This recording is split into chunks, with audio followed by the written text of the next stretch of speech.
বন্ধুরা, কেমন আছো তোমরা সবাই? আশা করি সবাই ভালো আর সুস্থ আছো। আমিও ভালো আর সুস্থ আছি। তাই তো আমি পেয়ালি চলে এসেছি আজকে আমার শখের রান্নাঘরে তোমাদের জন্য সাজিয়ে নিয়ে রেসিপি। ব্যানার দেখে অনেকটাই বুঝে গেছো আজ আমি কি বানাতে চলেছি। তাই দেরি না করে কথা না বাড়িয়ে সোজা চলে যাব রেসিপির দিকে। দেখে নাও আমি কি বানিয়ে নিয়ে এসেছি আজকে তোমাদের জন্য। শীতের মরশুমের বিভিন্ন ধরনের সবজি আমি এখানে নিয়ে নিয়েছি। তোমরা তোমাদের পছন্দের মতন সবজি নিতে পারো। এখানে আমি ফুলকপি ঠিক এই রকম ছোট ছোট করে টুকরো করে নিয়েছি। দেখো, খুব সুন্দরভাবে আমি ফুলকপিটাকে টুকরো করে নিয়েছি। আর নিয়েছি পালং শাক। এখানে আমি পালং শাকটা এরকম মিহি করে কেটে নিয়েছি মটরশুঁটি কিছু, একটা আলু আমি এইভাবে কেটে নিয়েছি সরু সরু করে, ঠিক যেমন ভাজার সময় আমরা কাটি। নিয়েছি মিষ্টি কুমড়ো, ওই একইভাবে আলুর মতন কেটে নিয়েছি। আর নিয়েছি এখানে দেখো লাউ, একদম কচি লাউ আমি মিহি করে কুচিয়ে নিয়েছি। শীতের মরশুমে বিভিন্ন ধরনের সবজি আমরা পেয়ে থাকি, তাই তোমরা তোমাদের পছন্দ মতন সবজি এখানে নিয়ে নেবে। যে যেরকম দিতে পারো সবজি দেবে, তাতে কোনো অসুবিধা নেই। বিভিন্ন ধরনের সবজি শীতকালে আমরা পেয়ে থাকি, তাই তোমরা তোমাদের পছন্দ মতন সবজিগুলো নিয়ে নেবে। নিয়ে নিচ্ছি এখানে কিছু কাঁচা পাকা লঙ্কা। তোমরা যে যেরকম ঝাল খেতে পছন্দ করো সেই অনুপাতেই ঝালটা নিয়ে নেবে। এবার সমস্ত সবজিগুলোকে খুব ভালোভাবে দেখো আমি ধুয়ে নিচ্ছি। খুব ভালোভাবে আমি সবজিগুলোকে ধুয়ে জল ঝরিয়ে নেব।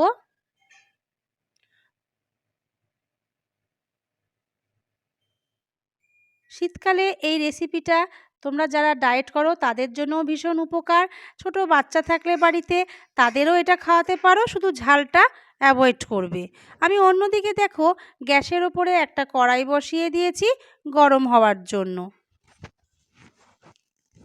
কড়াইটা বেশ গরম হয়ে গেছে। আমি দিয়ে দিচ্ছি এর ওপরে সাদা তেল। তোমরা সাদা তেল যারা ব্যবহার করতে চাও না তারা বাটার দিয়েও এই রেসিপিটা করতে পারো। সমস্ত তেলটা আমি খুব ভালোভাবে কড়াইয়ের মধ্যে ছড়িয়ে দিলাম। তেলটা একটু গরম হয়ে গেলে আমি এর মধ্যে দিয়ে দেব সাদা জিরে ফোড়ন। ফোড়নটা একটু হালকা নেড়ে চেড়ে নেব 2 থেকে 3 সেকেন্ড মতন। অন্যদিকে দেখো আমি এই যে কাঁচা পাকা লঙ্কাগুলো তোমাদের শুরুতে দেখিয়েছিলাম সেগুলোকে কুচি করে নিয়েছি। ফোড়নটা বেশ ভাজা ভাজা হয়ে গেছে। এবার আমি কেটে বেছে ধুয়ে রাখা সবজিগুলোকে যে জল ঝরাতে দিয়েছিলাম সেই সবজিগুলোকে দিয়ে দিলাম কড়াইয়ের মধ্যে। কত সুন্দর লাগছে দেখো দেখে, একদম কালারফুল রেসিপি। এই কালারটা কিন্তু একদমই বজায় থাকবে, কোনোভাবেই নষ্ট হবে না। তার জন্য আমার টিপসটা অবশ্যই ফলো করো। আমি খুব ভালোভাবে সমস্ত সবজিগুলোকে তেলের উপরে দেখো সাঁতলে নিচ্ছি। সবসময় লক্ষ্য রাখতে হবে সবজি যেন অতিরিক্ত ফ্রাই না হয়। মিডিয়াম টু লো করে আমি সমস্ত সবজিগুলোকে নেড়ে চেড়ে একদম ছড়িয়ে দিচ্ছি কড়াইয়ের মধ্যে। এবার কেটে রেখেছিলাম যে লঙ্কার কুচিগুলোকে সেগুলো ওপর দিয়ে দেখো দিয়ে দিলাম। আমি ঢেকে ঢেকে সবজিগুলোকে রেডি করে নেব। তার জন্য একটা ঢাকা দিয়ে দিলাম এবং 2 থেকে 3 মিনিট মতন আমি এইভাবেই ঢেকে রেখে দেব। অন্যদিকে দেখো আমি একটা ছোট্ট বাটিতে মেজারমেন্ট করে ওটস নিয়ে নিয়েছি। এই ওটসটা আমি যেটা বানাচ্ছি সেটা 3 থেকে 4 জনের মতন আমি বানাচ্ছি। একটা জায়গায় দেখো আমি ঢেলে নিয়েছি ওটসটাকে, দেখে বুঝতে পারছো যে এটা 3 থেকে 4 জন খেতে পারবে। 2 থেকে 3 মিনিট পর আমি ঢাকনাটাকে এবার তুলে নেব। দেখো সবজি থেকে একটা জল বের হতে শুরু করেছে। এবার খুব ভালোভাবে আমি নেড়ে চেড়ে নিচ্ছি সমস্ত সবজিগুলোকে। ওপরের সবজিগুলোকে নিচে আর নিচের সবজিগুলোকে ওপরে করে দিচ্ছি, এভাবে উল্টে পাল্টে। যদি তোমরাও এইভাবে সবজিটা রেডি করো তাহলে সবজির গুণ এবং রং সমস্তটাই বজায় থাকবে। খুব ভালোভাবে আমি এপিট ওপিট উল্টে পাল্টে দিচ্ছি সমস্ত সবজির। খুব সুন্দর কালারফুল একটা ডিশ আর সম্পূর্ণ নিরামিষ।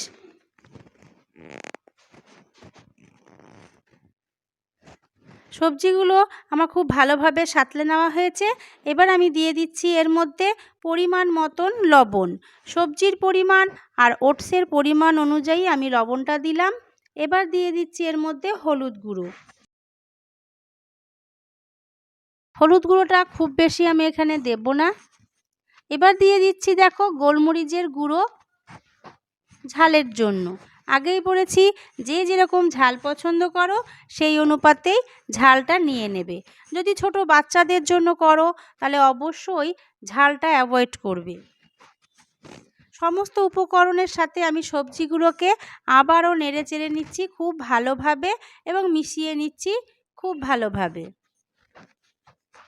যারা নিরামিষভোজী তাদের জন্য একদম পারফেক্ট রেসিপি নিয়ে এসেছি আমি।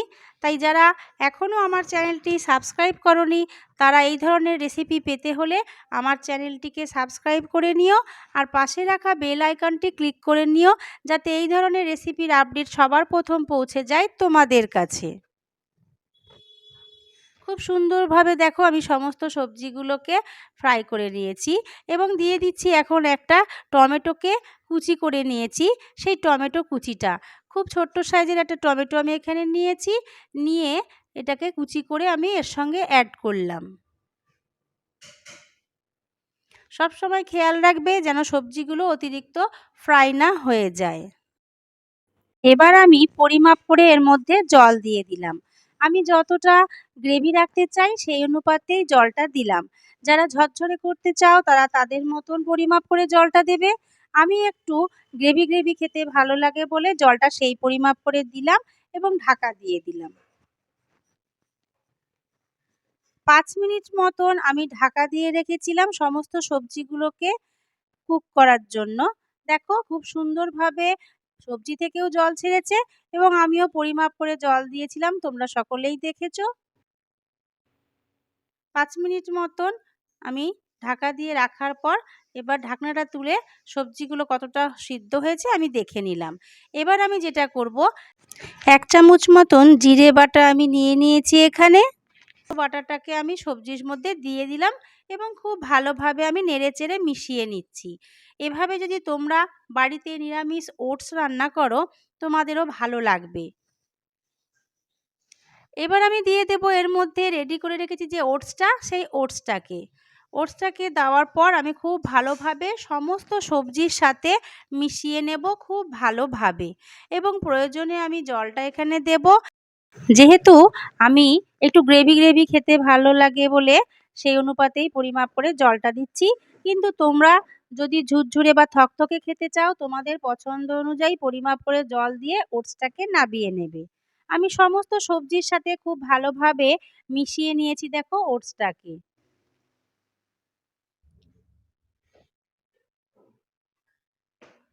এবার আমি এর মধ্যে ছোট্ট বাটিতে যে আমি ওটস পরিমাপ করে নিয়েছিলাম সেই পরিমাপেই জল নিয়ে নেব এবং জলটা অ্যাড করব।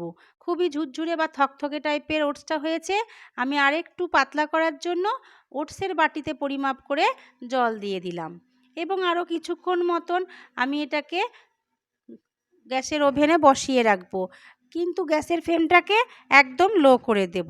যেহেতু ওটসটা অলমোস্ট আমার রান্না হয়ে গেছে। ওটস রান্না করতে কিন্তু বেশি সময় লাগে না, তোমরা সকলেই জানো। ওটস দেওয়ার পর বেশি ফোটালে সেটা কাদা হয়ে যায়। একদমই সামান্য 1 থেকে 1.5 মিনিট মতন আমি বসিয়ে রাখার পর দেখো ঢাকনাটা এবার তুলে নিচ্ছি। খুব সুন্দর একটা সুগন্ধ বের হয়েছে এখনই, আর দেখে বুঝতেই পারছো কত সুন্দরভাবে ওটসটা কমপ্লিট হয়ে গেছে। ঠিক এই মুহূর্তে আমি এর মধ্যে ছড়িয়ে দিচ্ছি 1 থেকে 1.5 চামচ মতন গাওয়া ঘি। আগেই বলেছি যারা হেলথ কনসিয়াস তারা এখানে বাটারটা ব্যবহার করবে। আমার ওটসটা একদম রেডি হয়ে গেছে। এবার আমি নেড়ে চেড়ে এটাকে একটা পাত্রের মধ্যে ঢেলে নেব। দেখে বুঝতেই পারছো কতটা সুন্দর হয়েছে রান্নাটা। ঠিক আমি যেরকম চেয়েছি সেই অনুপাতেই ওটসটা কিন্তু রেডি হয়ে গেছে। দেখো আমি একটা পাত্রের মধ্যে ঢেলে নিয়েছি এবং দেখে বুঝতেই পারছো কত সুন্দর। যতটুকু আমি রাখতে চেয়েছি থকথকে ভাব ঠিক ততটাই আছে, খুব পাতলা না, খুব ঝুরঝুরে বা থকথকে না। এবার আমি এটাকে একটু গার্নিশের জন্য সাজিয়ে নেব দুটো কাঁচা পাকা লঙ্কা দিয়ে। ব্যাস, আমার রান্না একদম রেডি। তাহলে ঝটপট বাড়িতে বানিয়ে ফেলো নিরামিষ ওটসের খিচুড়ি। কেমন লাগলো অবশ্যই আমাকে কমেন্ট করে জানিও, আর এভাবেই আমার পাশে থেকো। তাহলে দেখা হচ্ছে পরের ভিডিওতে এইরকমই কোনো হেলদি রেসিপি নিয়ে তোমাদের সাথে। ততক্ষণ সুস্থ থেকো, ভালো থেকো, আর এইভাবেই আমার পাশে থেকো। আজকের মতন এখানেই টাটা বন্ধুরা।